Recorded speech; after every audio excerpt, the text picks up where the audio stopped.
So thanks everyone for joining us. We're going to get started now. We have with us Rees Machtemes and Mariano Martín. Rees is with Waterfall Security and Martin is with Acciona in Spain. And they're going to talk about engineering cybersecurity mitigations for municipal water systems. So with that, let's go ahead and get started. Hello, welcome everybody. Rees, take it away. Yes, thank you, Jonathan. Thanks for the great introduction. I'm just gonna stop the video here so we can focus on the presentation. All right. Today we have a great presentation lined up for you that we've been working hard on. We'd like to share with you all about engineering cybersecurity mitigations for municipal water systems and with a little bit of a roadmap here to purchasing language for the water industry.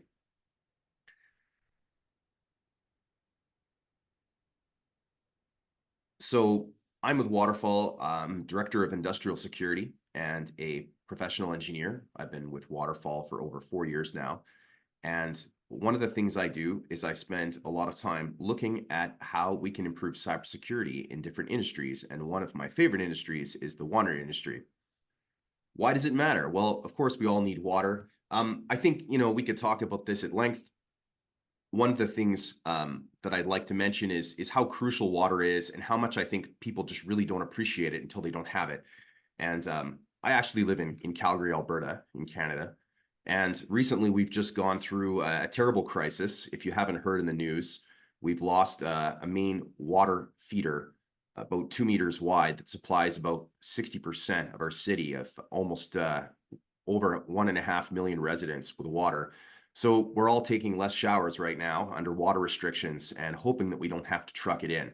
So it kind of illustrates the problem where, although this was not a cyber attack, this was just simply a failure of a main feeder pipe from one of our main water treatment plants that feeds the entire city. Really illustrates what happens when you lose your critical infrastructure. And while we're all fine and doing okay, it's certainly a huge challenge and puts a lot of pressure. I'm sure you can imagine on businesses, on industry, and tourism, and everybody that depends on the water system functioning properly. So how do we make sure we guarantee system reliability? Let's talk a little bit about that today from a cybersecurity perspective. Yeah, hello. Hello, thank you. It's Mariano Martín from Acciona. Thank you for inviting me to this webinar. I'd like to give you a point of view from the client side. How are we protecting facilities and assets from hacker threats?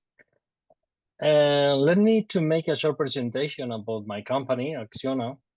We are a global group that develops and manages sustainable infrastructure solutions, especially in renewable energy. And our goal is to make a positive contribution to society and to the planet, providing sustainable solutions to the most urgent issues such as global warming and the water scarcity. We have produced almost 24,000 gigawatts per hour in 2022 from renewable resources. We have treated more than 1,000 cubic kilometers of water in 2022. Acciona has constructed more than 6,000 kilometers of roads in over 25 countries. Over the last 13 years, we have built almost 1 million square meters of social infrastructure. We have offset 100% of carbon emissions, and we have avoided more than 13 metric tons of CO2 thanks to renewable generation. And that is our way to make business.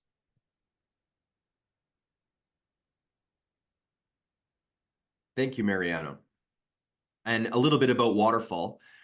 Waterfall Security was founded in 2007, and we've been around the block for quite a while. And we have been in the business of securing critical infrastructure and industrial sites, over more than 1,000 of them around the globe, in 20 different verticals. Water, of course, is a big one of them. And we have 6 global sales hubs and ops hubs around the world. We've published 14 patents on the kind of technology that we specialize in, and we're the market leader in this technology. And this technology is called unidirectional gateways. And we'll talk a little bit about those solutions later. And with this worldwide presence and proven track record of success, we are here to help everybody elevate their cybersecurity in the OT space to the next level.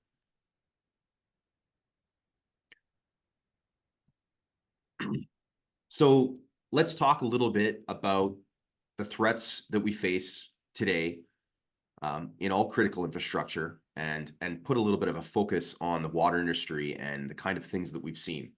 So what have we seen? I was the lead and principal researcher in the Waterfall 2024 Waterfall Threat Report. And you can see the link here. You can go and download the report for free at waterfall-security.com/2024-threat-report. And in this report, we have decided to focus only on attacks that cause physical consequences in critical and industrial infrastructures. And we focus only on attacks that are reported in the public domain.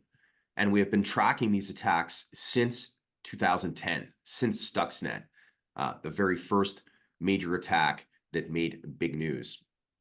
And in the first decade, from 2010 to around 2020, there was actually very, very few incidents in the public record. And around the time of about 2019 to 2020, we saw a state change in attacks.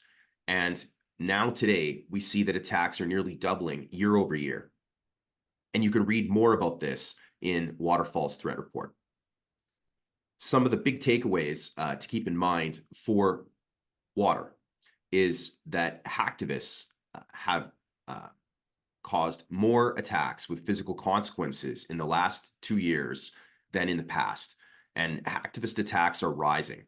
Most hacktivists have a political motivation in mind, and they're deliberately targeting critical infrastructure. And this makes them very different than, for example, ransomware, which ransomware criminal groups care mostly only about money and are less likely to target critical infrastructure. It's not that they won't, but less likely, at least what we've seen so far in the public record.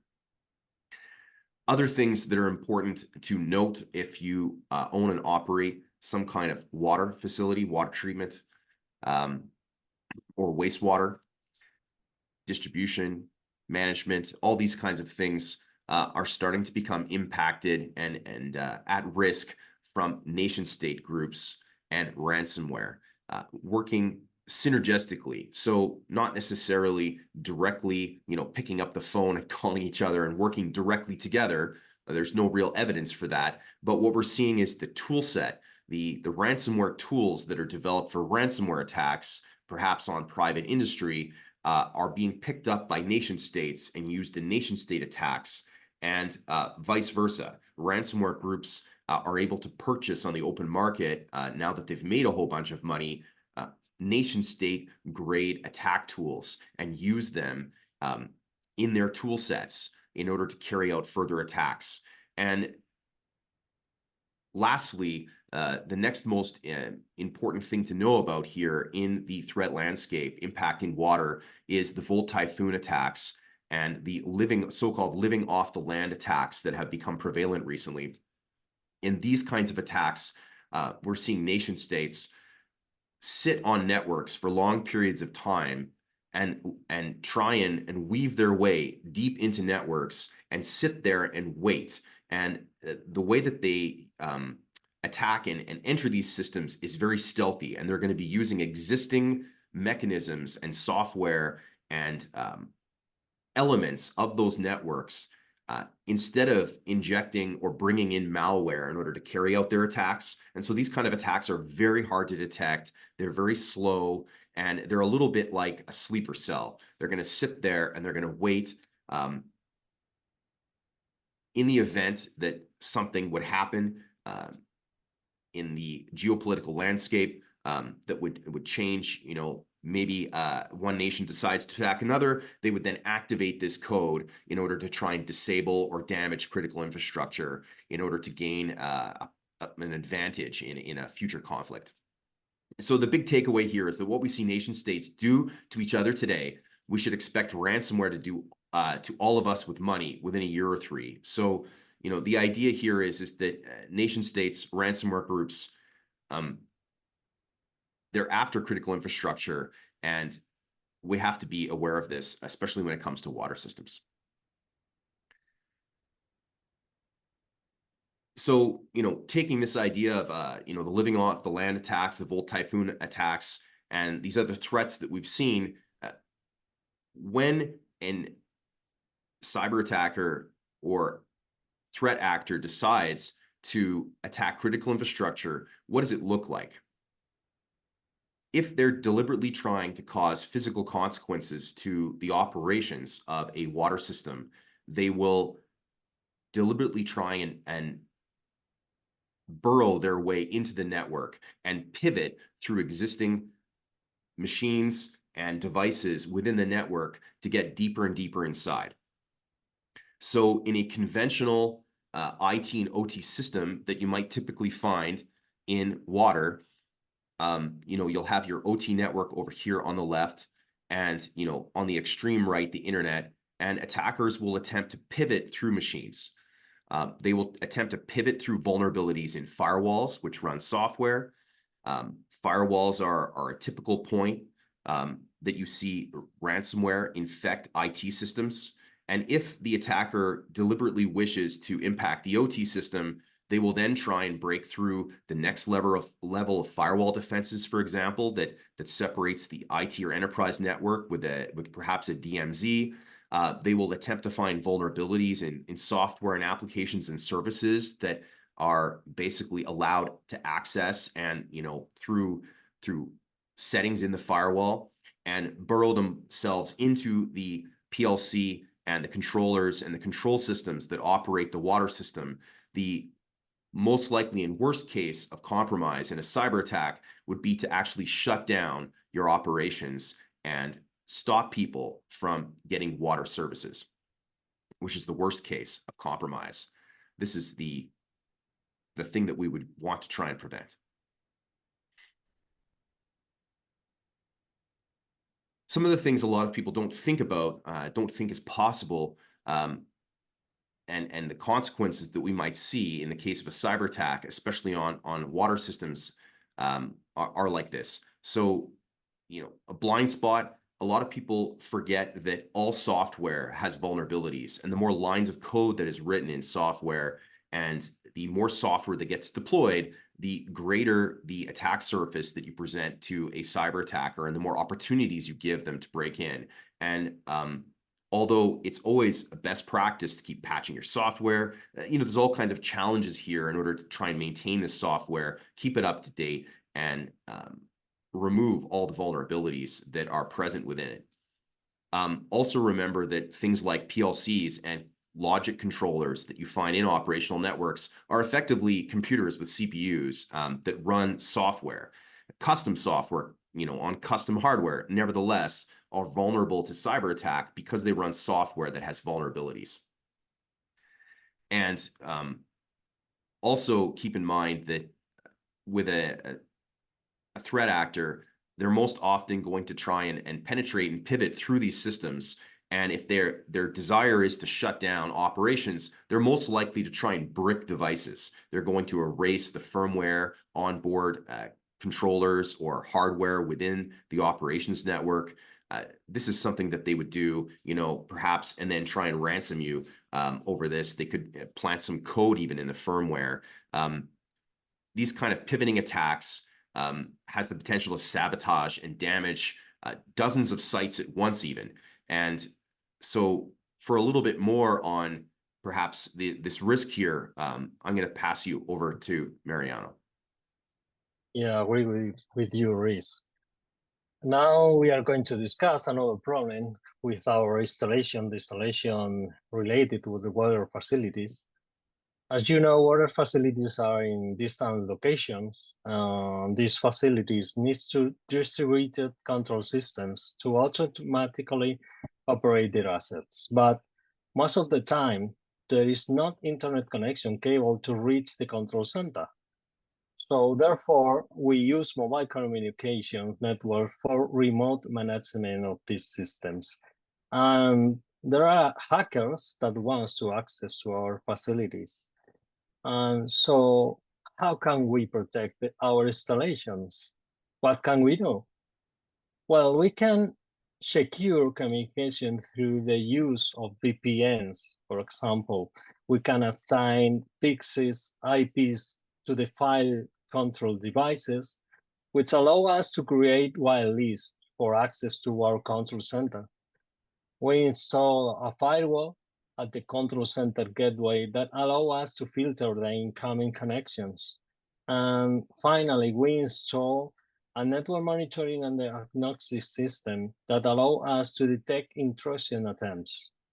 In addition, we periodically perform cybersecurity audits to detect possible vulnerabilities, and that's all that we can do in the right moment. And what do you think about that measure, Rees? Yeah, so this is extremely common. This is what we see many water facilities doing these days.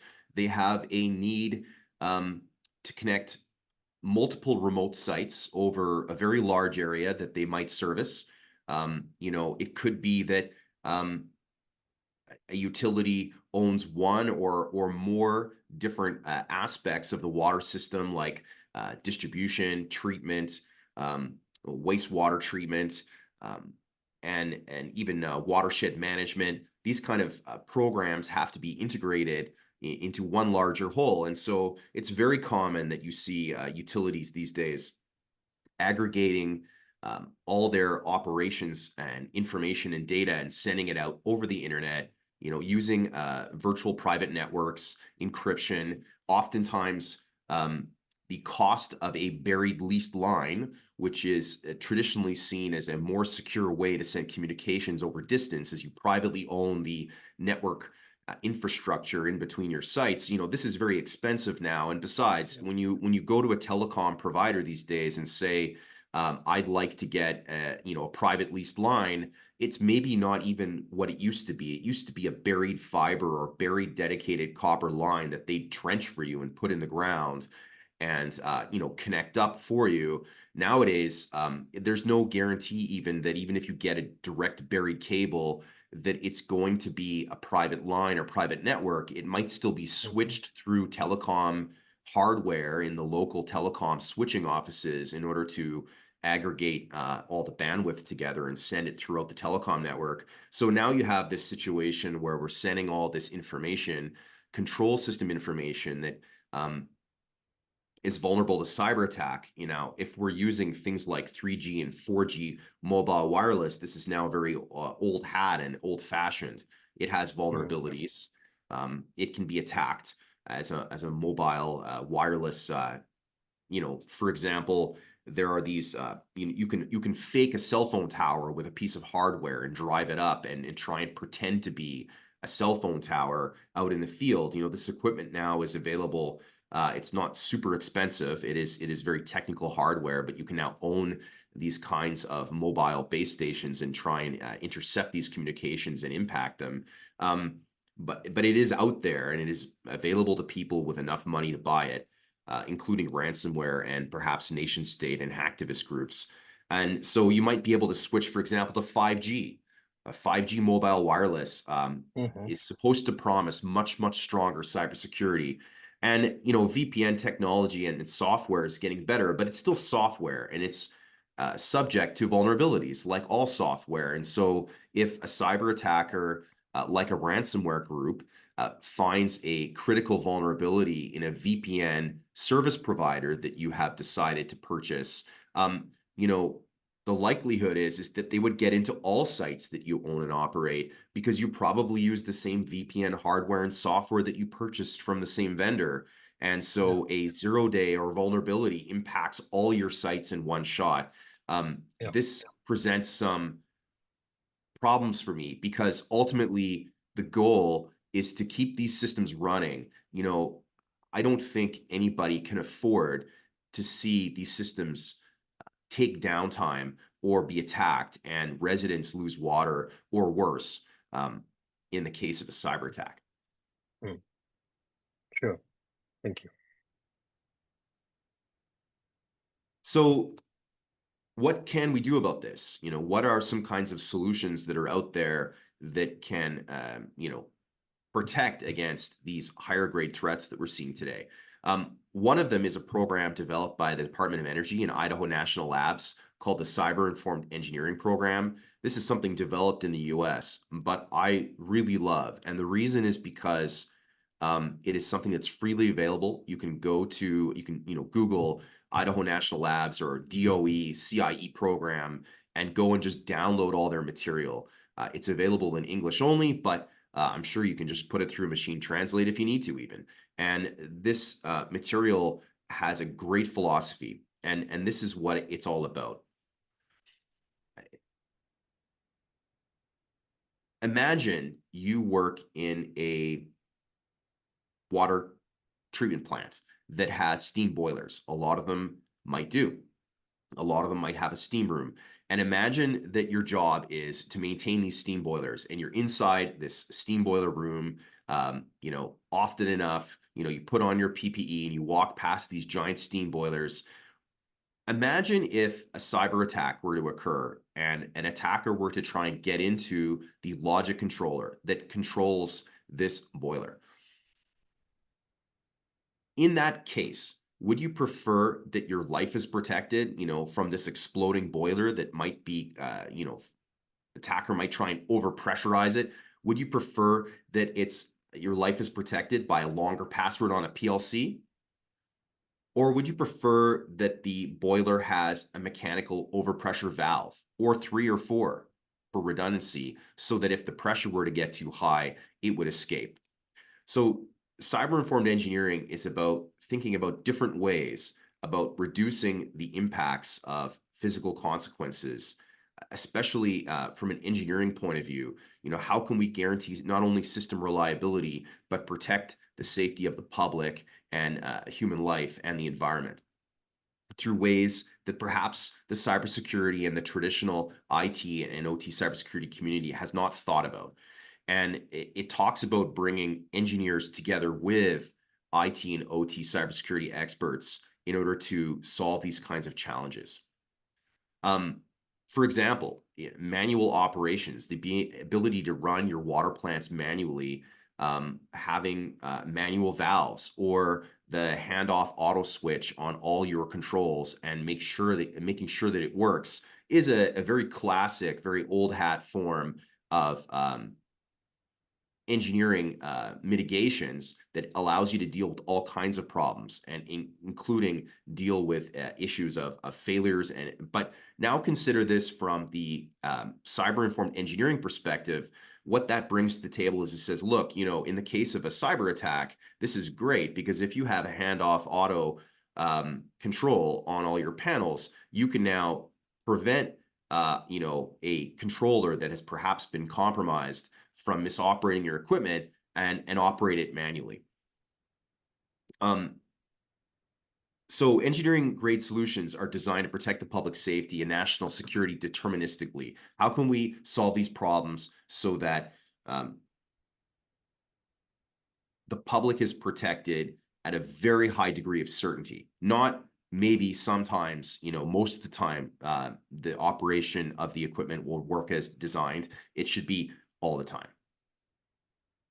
And so here are some examples of engineering mitigations that you might put in place in water systems. In fact, I think things like smaller additive pipes and manual valves, handoff auto controls are already present at many water installations, everywhere.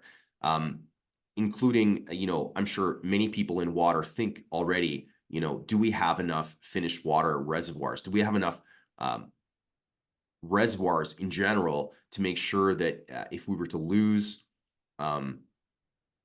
some aspect of our system, we would have enough to, for example, still distribute out to customers? Would we still have a large enough volume of water so that if it would dilute the effects of somebody trying to manipulate, for example, adding additional chemicals into the system, like a cyber attacker adding more lye into the system. You know, if you have a larger finished water reservoir, this would be an engineering mitigation that would take longer for them to negatively impact your finished water quality. So these are some examples of things you can do. Another one, you know, going back to the idea that an attacker might try and brick your devices. Well, you would make sure that you spec or procure devices, for example, that have firmware that is easy to reprogram, or that perhaps even would have a backup firmware in place on the circuit board, so that if anything were to happen to the original firmware on the ROM chips, on the actual circuit board, that you'd be able to flip maybe a physical switch on your controller and switch over to the backup firmware immediately, or at least have one. Like, easy example is, it's not done often these days, you know, these chips can be socketed so that a technician can quickly replace them in the case of failure. And so if we don't want to see our operations shut down, we have to think about one more thing too, and that is about something called network engineering. What is network engineering?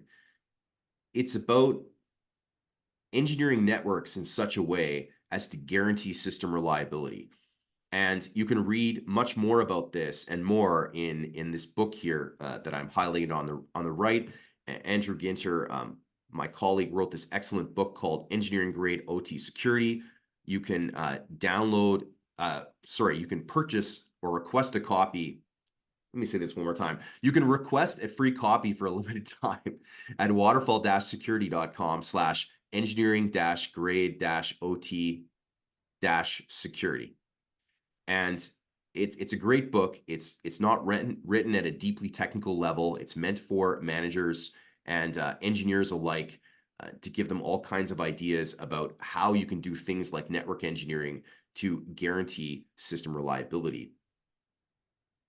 It talks a lot about where you use IT cybersecurity style protections like VPNs, and where to use engineering grade protections, things that would be stronger.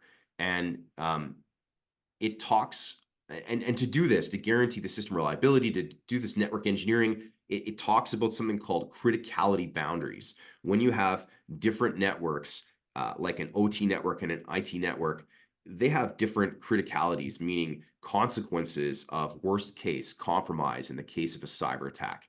And so when you have these kind of networks, you need to protect them differently. And the goal is to protect those pivoting attacks from getting from your less critical networks, like your enterprise network, which has business consequences, or maybe some data exfiltration consequences on the one hand, whereas you have the operational network where the worst case of compromise is threats to public safety and health and in the environment. And we want to stop the attacker's ability to pivot through these systems by design, network engineering.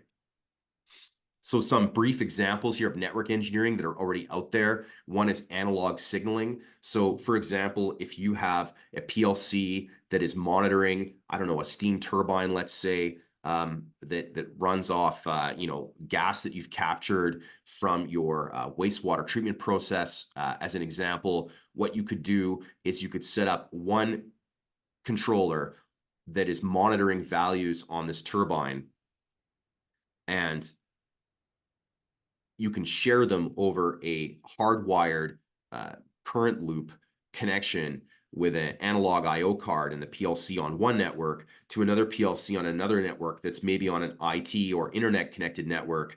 And if a vendor needs access to this data and information about how your steam turbine is running, you can share it through a connection like this. And therefore, as long as these two controllers are not connected to the same network, you have one in the OT, one in the IT, there's no way that an attacker can send attack information through into the OT network or get data out over an analog hardwired connection, but you're still able to facilitate the vendor to monitor their turbine that you have, maybe a SLA agreement with.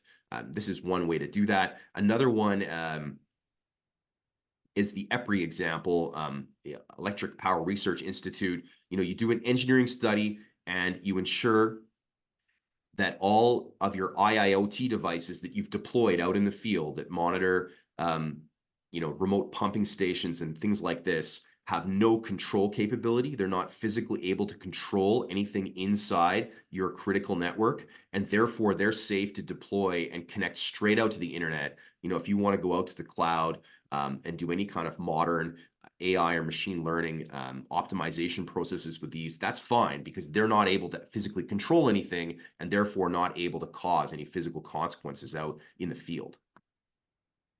However, these are great examples, but they have some limitations. They're very basic. That's why the most common and widely deployed solution in network engineering is unidirectional security gateways.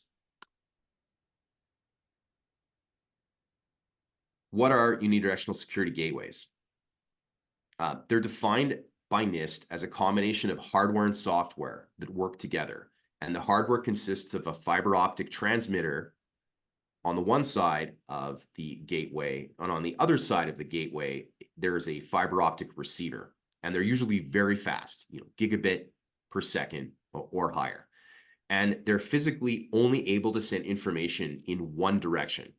Okay, there is no physical path or a transmitter and receiver pair in the reverse direction inside this box, this 1U rack mount device. And to be useful for industrial applications, this is where the NIST definition comes in, combination of hardware and software. It has software that makes copies of data or replicates servers between networks. All right, so I want you, first of all, to kind of picture in your mind that this is not a firewall. It's not a router with filters in a way that's going to forward packets between networks. This is a device that shoves bits over a one-way communications link, and then you've got software on each side that is going to reassemble and allow you to make use of that data on the outside of the critical network. So these are most typically deployed at this criticality boundary between your OT network, your operations network, and your enterprise or IT network or the internet. And let's and the bottom line here is that they're engineered. It's engineered grade unidirectional technology. It's engineered so that no attack, no matter how sophisticated, can propagate back into your industrial or your secure network through this gateway. It's physically impossible. And so what does it look like? If you were to pull the cover off these devices, off a unidirectional security gateway, you will see a steel dividing plate from the top to the bottom here, as you see in the picture. And it physically divides the device in half. There's no communication cross connects inside the box between one side or the other. It's going to have modern features like dual redundant power supplies, and you should expect it to be cleanly laid out. An auditor should be able to quickly look at this thing and visually verify there are no physical connections between the OT network critical side and the lower secure IT or enterprise network side. And on the outside of the box is where you connect a fiber optic cable that would connect the transceiver on the left to the receiver side on the right. There's compute modules inside that should be very, very powerful, that are able to run as many of those connectors or software connectors that you need to replicate all your industrial or IT data between networks. And so going back one more slide again, the idea here is that, say, for example, if you want to replicate an industrial database and a whole bunch of tags, like, for example, with the Aviva Pi protocol, you'd have a software connector running on the industrial network side of the gateway. It's built into the gateway on the industrial side, and it's going to go out to all the different sources of Aviva Pi points. It's going to go out and connect to them. It's going to gather them all and aggregate them. This connector is going to handle passing them over the one-way link, over the fiber optic connection. And then on the enterprise, the IT side, there is a matching software connector that is been written and is ready to go. And it is going to then act as an Aviva Pi server and allow anybody on the enterprise side to access this data natively as if they were talking to any Aviva Pi server on the industrial network. But if an attacker were to attempt to compromise the enterprise side, they would be completely stopped from pivoting back into the industrial network. So this unidirectional gateway is engineering grade unidirectionality, and also allows you to engineer networks. It allows you to engineer networks and do network engineering and allow visibility to your industrial data, but without any risk that an attack can penetrate back through that link. It's engineering grade deterministic solution for critical networks, and engineered to work reliably time and again, even against the most sophisticated threats. Okay, So Mariano, that's great. I'm going to pass it over to you now. Yeah, thank you, Rees. That's great, and I think that's a very good solution in order to avoid the attacks from outside to inside. But sometimes in our department, the digital transformation for water, we need to analyze the data in the cloud or externally and send the data out of secure water site in order to create digital tools for optimizing the plant processes. No, the result of these optimization algorithms need to be sent back to our control system in order to apply the improvement to the installation. So how can we do this? If we use an unidirectional gateway solution, how can you do this in the most secure way? Because I would like to explain these needs with 3 examples put into operation at Acciona. The first one, as you can see in that picture, in Qatar we have deployed a mathematical model that predicts electromobility at the desalination plants. By combining data from meteorological systems with data that we can obtain of our PLC, we can warn to our operation and maintenance teams 2 hours in advance of possible turbidity events. But how can we automate this without the back channel to the control system? Another example, the next one, virtual meters. Models that virtual meters are models that you can run to obtain values of variables about parameters of the water that we can only measure in the laboratory. But these parameters are key to regulating chemical additions. So how can we optimize the chemical control loop if we cannot return the value of the virtual meter to the control system? And finally, the remote assistance of remote commissioning of our plants.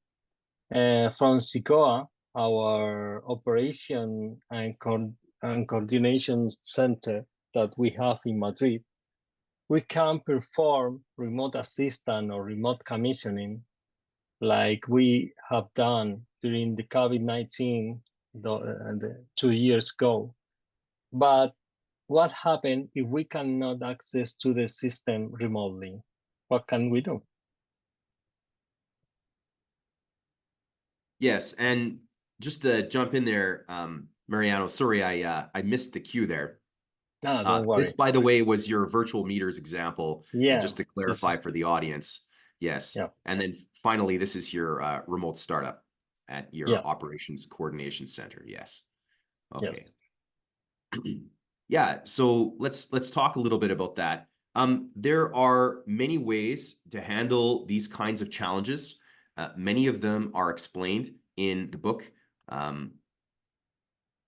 in Engineering Grade OT Cybersecurity. I'm going to give you one of them that works for many of our customers, and that I think might work for many of the situations you've just presented. So if you have a challenge where you need to send scheduled updates into OT networks safely, we have a product called Waterfall Flip. Now, you have to understand that at Waterfall Security, we're in the business of offering the most secure, the strongest types of protections for our customers and clients. And so we always propose the most secure solution. The most secure solution and the simplest use case is a single unidirectional solution where you have all the information going out and nothing coming back in.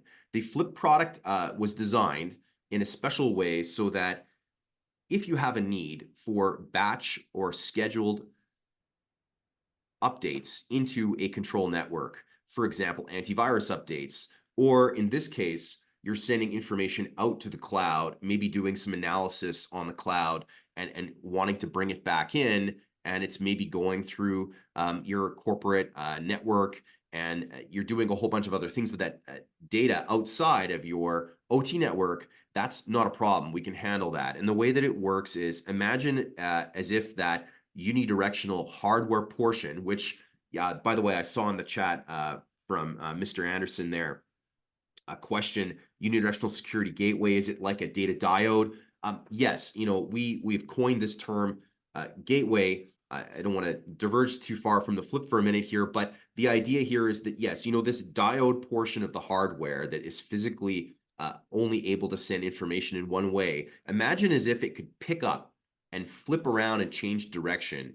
There's a mechanism inside the box that can do this, and then it sets it back down. So the Waterfall Flip is still only unidirectional in one way, but you are able to change on schedule. It's programmable schedule timer. You're able to change the direction of the gateway for your own purposes. So in the case where you might have, for example, telemetry data sent out, you're analyzing it, like turbidity data, you're going to process that information. And if you are able to send that back on schedule, like every hour, every 30 minutes, the Flip can help you achieve that. It's going to change direction and then flip right back. Once that transmission is complete, it's programmable, it's going to set back down and then revert back to being a standard unidirectional gateway, like always, in the traditional outwards direction from the high secure OT side to the lower secure IT side. Do you think that would work for many of your situations, Mariano? Yeah, sure. That's the idea. So because sometimes we don't need to send information back to the control system in real time. Most of the time, we only need to refresh this information certain times per day or per hour, for example. So it fits totally with our necessities. Great. And that's why we developed it. So, we're an innovative company. We have patents on many of this technology. We've innovated them actually because of customers that have come to us with these kind of challenges. So, I encourage you, if you have other questions about how this kind of technology works, please definitely throw that into chat, into Q&A, and let's cover some of that. We're almost done here. I just wanted to clarify, because I don't know if I explained it in a very good way. But again, the Waterfall Flip is basically a variation. It's a modification or a more sophisticated version of the basic gateway product that can pick up the unidirectional hardware portion, the data diode portion, if you will, flip it around, set it back down. It's programmable on a schedule. It has a connector configuration. Our gateways are designed to be very easy to deploy and use. They have a very easy to configure web interface on each side of the gateway. So on the software portion on the OT side has a web interface. You connect to it. You would set up, for example, your Flip settings on what kind of schedule you would like, what kind of timeout that you're going to give it, and when it's going to reset back to the regular orientation. And you would then also license other connectors, for example, whatever industrial protocol you might imagine. They're all listed on our website, by the way, but almost every type of industrial protocol you can imagine, has already been figured out and been in wide use, most likely by our company. You know, we're a solutions company. Our accountants are forbidden to charge our customers custom development fees. Okay. Many of our customers have come to us and said, you know, we need a connector for this or that, for this industrial protocol or that industrial protocol. And we've gone ahead and developed that and built that into this product. And we sell only product. We don't sell solutions. So I encourage you, if you have any questions about whether our product would work for your particular application, reach out to us and we will help you look into what that application might be and figure out some kind of solution. Lastly, before we go, I wanted to leave you with an idea. It's a new idea that's starting to bounce around, and I really love it. Andrew, my colleague, told me about it, and we've worked a little bit on this together. The idea is that there are many water systems around the world. Many of them are facing much more strict regulations, legislation. Some of them are small or mid-sized. Some are very, very large and well integrated, like some in Europe. North America, operations tend to be very distributed. You find very huge utilities and very, very small ones. Everybody is looking for efficiencies. Digital transformation is big, and money is hard to come by. How do you justify the spend on new cybersecurity protections? What should you spend it on? There's so much stuff out there, nobody even knows. One idea to try and solve this problem is to create some type of framework and purchasing language. If there would be some way to assist people in the engineering space or in the operations side of water facilities to have a pre-built set of requirements or things that you're looking for when you're going out to procure equipment for water systems in order to meet these kind of new regulations and mandates, not necessarily vendor specific, because obviously we don't want that for purchasing language in any kind of proposals that you might go out for.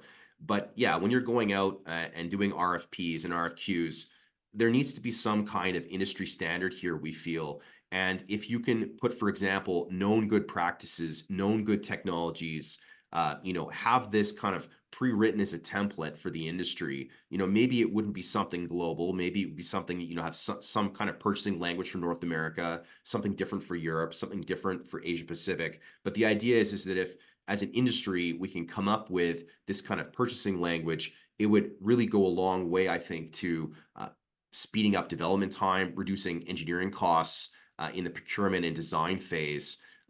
For example, you could ask vendors to provide you with PLCs with easily to replace firmware. For example, here's that bullet here, no essential brickable devices. So it's just an idea that we're trying to promote right now. If you like the idea, get into contact with myself or Mariano or anybody else at Waterfall. We'd love to hear from you and whether you think this idea has merit and how we would go about creating such a thing in our industry. And with that, I'm going to go to our sum up slide. Mariano, what did you think? Any comments or thoughts? Well, I think that the devices that you have presented for us today can help us to deploy the digital transformation tools that we are making in our department in order to try to optimize the different processes that we have in our plants. We are very interested on it because before that we are a little bit lost about how to protect our facilities and to our clients, because if our client have a cybersecurity problem, we have a big trouble. So I'm very confident with that solution. I'm sure that it can help us too much. Yeah, absolutely. This is just a sum up slide. So, we talked a little bit today about the threat facing water utilities. I think most water utilities that I've spoken to are well aware of the threat. I don't think this is really going to change. We're not really going to go back to a time before 2019 when there were no threats to industry or critical infrastructure. We talked a little bit about the Cyber Informed Engineering program. I am trying to find the link, by the way, for their main website, and we will send that out. But you can just Google Department of Energy Cyber Informed Engineering, and you should land on it quite quickly. We talked about purchasing language as a new idea. Here's our email addresses. It's also in the chat. By all means, contact us. Should we jump into Q&A, Jonathan? Yeah, let's go ahead. We have a bunch of questions. So you answered one or two of them here, I see. But let me. I answered one live there for Mr. Anderson Yeah. about, he asked, is Unidirectional Security Gateway a data diode? And the answer is yes, effectively. You have to keep in mind that with a data diode, it's just the hardware. So in a traditional sense, you'd have to develop all those software connectors yourself. And so we have coined at Waterfall years ago this word Unidirectional Security Gateway because we were the first company to comprehensively bring the software side together in a turnkey solution and bring everything that you need in an easy to deploy solution for things like water networks. And so really, because it's replicating information and making copies of data between networks, this is why we use the term gateway, unidirectional cybersecurity gateway. Okay, great. Thanks for giving that concise answer. We have a bunch of questions here, but a few of them I'm going to cherry pick out here. There's one question here that I've myself have asked this one before, so I'm really excited to hear the answer. And it's either Mr. or Mrs. April asks this one, and how could an attack be successful if the waterfall flip is compromised on the, like talking about the waterfall flip, if it's going the other direction, could it be compromised during that short window? They word it a little bit differently, but I think that's the gist of it. You have it for a half hour once a month to do an update or once a quarter. During that half hour, can the system be compromised? So there is a very rare likelihood that yes, it is possible. So this is why when I said, we're in the business of trying to provide the most secure solutions for our clients, we would normally recommend that if at all possible, you try and avoid any kind of remote connection back into any kind of critical infrastructure. However, our technology in our company was also founded because there's a need for people to get visibility out of critical networks. There's also a need for many people to get control or some type of data back in. So the flip, while there is a very tiny risk, it is much more secure than other solutions out there. It is significantly more secure. Why is this so? You have to remember about the principle about how this works. First of all, that for example, if you set up a software connector that would only transmit, let's say, let's try and think about what we'd be trying to send back. Let's just pick antivirus updates. Antivirus updates, let's say they're actually quite often these days, maybe every couple hours back into an OT network. You've got vetted updates on a secure server on the outside. You're going to send it every 2 hours. It's only going to copy the files over the mechanism that you set up from the repository that you select. And this is not a router. It's not a firewall that can be compromised with a vulnerability. With a firewall compromise, typically an attacker would say, okay, allow all packets on all ports to enter into the network. Basically just break the firewall by creating an all-to-all rule. That's just not possible with a unidirectional security gateway. So you're significantly more secure. On top of that, the connection is reversed on your control, the control of the defender. So from a tactical point of view, in order for the attacker to gain a compromise, they'd have to know your schedule. And thirdly, because it's a gateway and not a firewall, something like a remote access Trojan or a command and control type of malware would just simply not be able to operate in this kind of environment. Not only because of the fact that it's a flip and it's one way in either direction, depending on what state it's in, but you have to remember that it's just not able to send any network traffic it likes. The data going out is going to be replicated data on a connector, something like a Viva Pi. It's not going to be doing HTTP. It's not going to be doing SSH or anything else like that because you haven't configured any of those connectors. So you're significantly more secure than a typical firewall connection. Okay, excellent. Thank you, Rees. Because I always wondered about that one. We have another few questions here. We had one really good one here. How many, first of all, he asks how many, this is Mr. Beanie, how many ports are available to use? And then also, do you have a central management console for centrally managing multiple waterfalls deployed throughout multiple plants?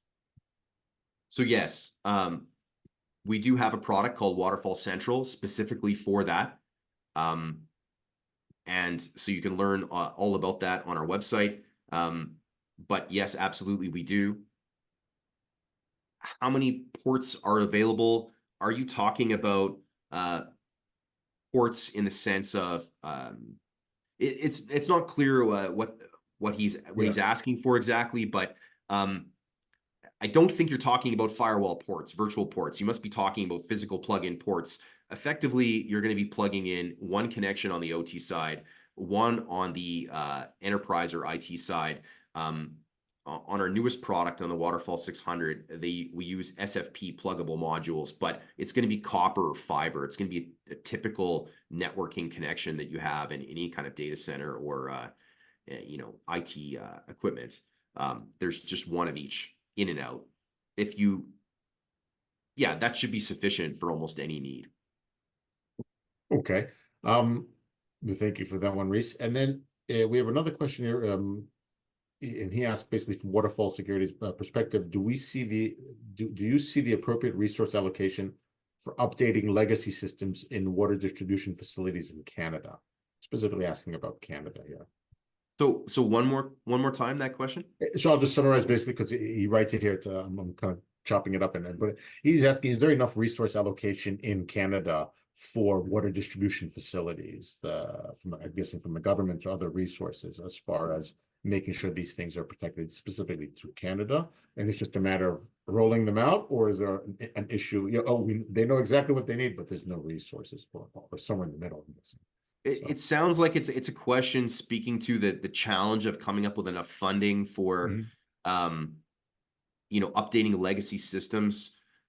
This is an ongoing challenge across North America. I'm in Canada. I've spoken to a lot of water utilities out west.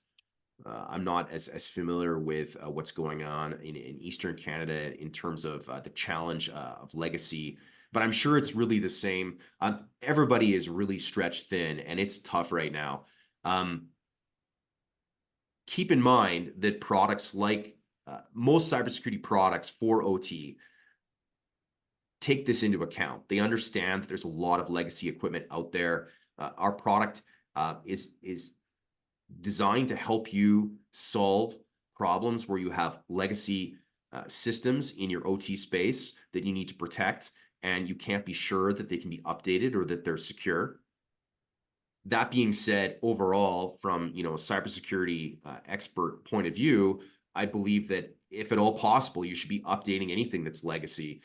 It's just challenging. Are the resources? Really, this comes down to a municipal government level, sometimes provincial. There's just resources really depend on where you are, the region you're in, and the kind of money that is available. Also, I don't remember who told me, but they're like, if you don't have the resources for the security measures, then you don't have the resources to recover from a cyber attack. So, that's an interesting way of looking at it. We have an anonymous question here that's an interesting one also is, how do we monitor our cyber solutions that are installed behind what you explain how the gateway, once we get past the gateway, how do they monitor cyber solutions that exist on the OT network? Sorry, the question is how does a vendor monitor? So basically, we how do they, once we get past the unidirectional gateway, we understand how that works, and then we're in the OT network. If there's something going on within the OT network, also could, who knows? And also, we only protect against, you know, remote. It could be someone that comes in and puts in the Right. USB stick, all these things. How do they Yeah. monitor the OT network besides making sure nothing gets in? Yeah, this is a classic challenge. So, you know, earlier I was talking about the cyber information engineering program and some of the concepts they bring forward. One of them is the idea that engineers and IT and OT cybersecurity professionals have to work together on challenges. One of those reasons why is because there's a challenge here. Yes, our product is designed to protect against cyber attacks coming through a remote connection into your OT network. And of course, even if you have a completely air-gapped OT network and you don't even use a Waterfall security gateway, and I know that this is, you know, pretty much doesn't exist, there's always a risk that you could have somebody internally, you know, insider threat that could impact your OT network. In fact, this has happened quite often in water recently, and it's in the public record. There's been many people caught, you know, being left with remote access credentials after they have been let go of, you know, working at water facilities, and have then gone on to try and shut systems down or cause damage, you know, to their former employer. And most of these people have been caught and prosecuted. The reality is that you need other cybersecurity solutions, for example, like intrusion detection systems and intrusion detection and response systems, monitoring your network, and other policies put in place, like good authentication policies and, you know, just physical security vetting practices and design practices at OT sites in order to keep, you know, insider threats out and at bay. So this solution is not designed to protect against something like an insider threat. You have to deal with that in another more conventional way. Okay. And we have a whole bunch of more questions, but we are just about out of time. But let me ask one more question. This one seems a little bit more geared towards Mariano. And how are you protecting water treatment plants today? And what kind of devices are you using to prevent cyber attacks? Well, we are currently protecting the water facilities with industrial firewalls that protect the plant from the internet connection.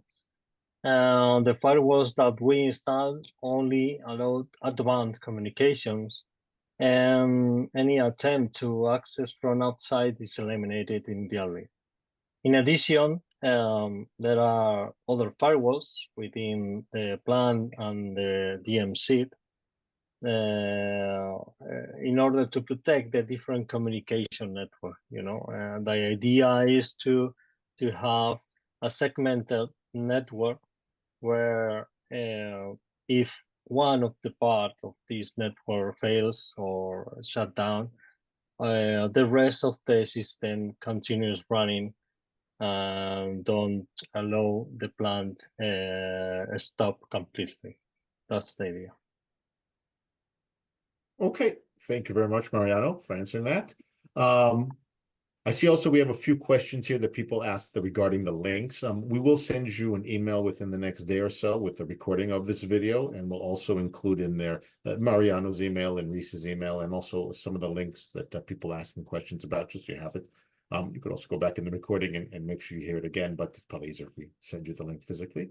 So that pretty much covers it up for understanding cybersecurity for water utilities. Thank you very much, Rees, for a very nice presentation, and thank you, Mariano, for your presentation and joining us today.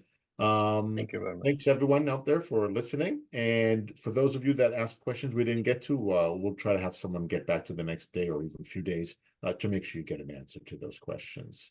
And that's it. Thanks everyone. Have a great day.